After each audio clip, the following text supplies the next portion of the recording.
This is just going to be a band external rotation maneuver for shoulder, posterior rotator cuff, working in these higher degrees of shoulder abduction.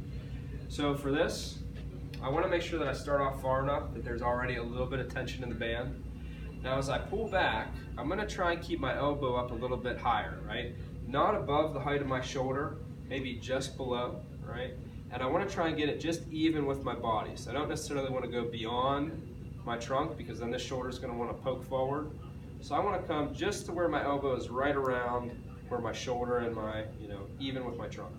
So once I get to here, I'm going to go into this rotation.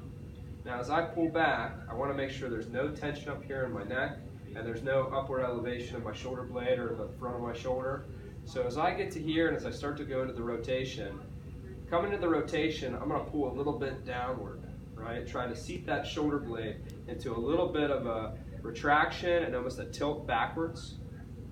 And then as I come out of it, I'll come back out of the row, right?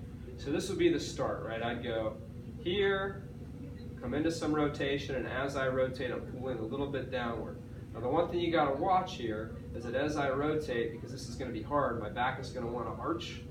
So I wanna see if I can keep a little tension in my stomach, right? If I feel like it's really hard for me to do, one thing I may have someone do at home is take this band and attach it low. And I may have them do it down on one knee. So if their knee up in front of them, it's a little easier to keep their butt tucked underneath. And they can do the same thing here.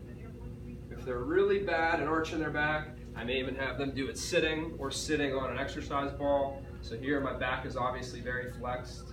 So as I pull back, it's really hard here for me to arch my lower back because of the position that I'm in. So starting off, I would have them go to here and rotate. As they're getting a little bit more endurance, I would maybe stop having them come all the way through and just have them stick with some rotation, making sure they get that downward pull with each one.